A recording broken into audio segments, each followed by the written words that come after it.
Can soul-soaked beats and journal-level honesty coexist in a rap album? Let's listen to Lexa Gates together and talk about it.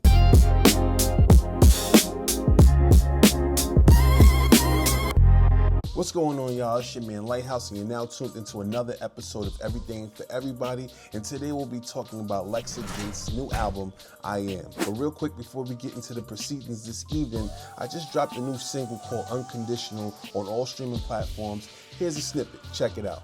I gotta be the bigger person so that we okay. Dead wrong, you in feelings, you be DOA. I question the love when I think about the things you say.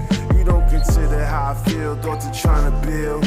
I've been doing everything just to show the real, but what you give in return starting to feel like it burn. I've been patient with love, hoping you listen and learn. Make sure you check that out. It's super me, it's super honest. Now, let's get to it. The Colombian Puerto Rican rapper Lexa Gates, hailing from Queens, New York, steps into her own quiet storm with I Am, a sophomore album that feels less like a release and more like a living document. It reads as a temperature check on her inner life and her place in the world, tracing an emotional through line of melancholy, detachment, and bruised self-awareness that gives the project its confessional gravity without tipping into despair. Sonically, I Am drapes itself in old soul warmth, dusty vinyl textures, and pocket-perfect beats that hum with a retro glow. That warmth creates a striking counterpoint to the album's introspective core. The record wears its imperfections proudly: off-key harmonies, low-energy vocals, and a looseness that feels intentional rather than unfinished.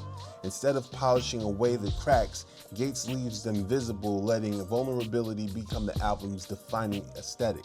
On the song Change, she sounds especially unguarded, spilling her frustrations in a stream of conscious rap flow, punctuated by soul-tinged vocal riffs that feel more like sighs than hooks. The track You're Better Off cuts just as deep, leaning into painful self-recognition as Gates wrestles with the idea that love sometimes means letting someone go, transforming self-doubt into a moment of startling emotional clarity. Tracks like Past It and Nothing to Worry About reveal a more hook-ready dynamic side of Gates, rewarding repeat listeners with subtle melodic turns and quietly sticky refrains. On the song Nothing to Worry About, her restlessness comes through with disarming candor, where her words feel less like a lyric and more like a whispered prayer. The song Rest of My Life offers a welcome lift, guiding on groovy, old-school soul textures and warm, optimistic buzz. Here, Gates delivers some of her most focused and confident bars on the album, sounding momentarily unburdened by the weight she carries elsewhere. Meanwhile, the song Last Day, one of my favorites on the album,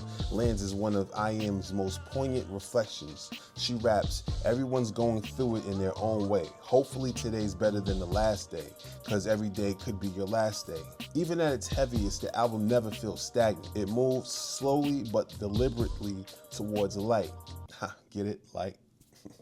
Whatever. What makes Lexa Gates especially compelling is her mellow, nonchalant delivery. She raps like she's lying back with a microphone, reading directly from her journal, unbothered by theatricality or bravado. There's a striking juxtaposition between her mild-tempered bars and her soft, sultry vocal tone, with inflections that curl and drift like cursive handwriting.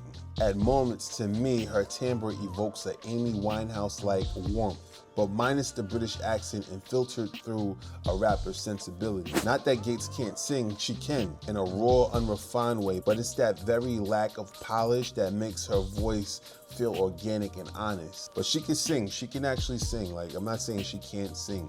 She sings in her own unique way, and I like how she mixes it in with the bars. Beyond the music, Gates understands the power of performance art as narrative extension. She consistently pairs her releases with visual or experiential statements that command attention. For I Am, she walked inside a giant wheel at the Jeffrey Deitch Gallery in Lower Manhattan for 10 straight hours on release night. It was an act of endurance, spectacle, and self-belief, part ritual and part provocation. That kind of commitment doesn't just market the album, it frames it as an artistic statement worth sitting with. And honestly, that's what made me want to listen to it. I was like, I've seen her before. I'm familiar with her style. I like her aesthetic. I like who she is as a rapper. She does bring something to the culture that I can appreciate. But I didn't know that she was dropping nothing until I saw her walking in that wheel on social media, and I was like, let me take a listen to this album, and here we are. By leaning fully into imperfection and emotional truth, Lexa Gates turns uncertainty into forward motion. I Am may dwell in shadowed emotional spaces, but it ultimately points towards growth, resilience, and a clearer sense of self. It's a record that doesn't shout for validation, it quietly earns it. But that's my time, y'all. Thank you for watching another episode of Everything for Everybody. Let me know in the comments if you're digging this new album or not. You know what I mean? Just let me know how you feel. Remember to always like, comment, subscribe, and hit that bell notification. And if you can, and if you will, please check out my new single, all right? I just dropped it, Unconditional.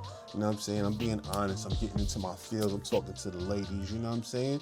Check it out, you know what I mean? But until next time, peace. Thanks for watching.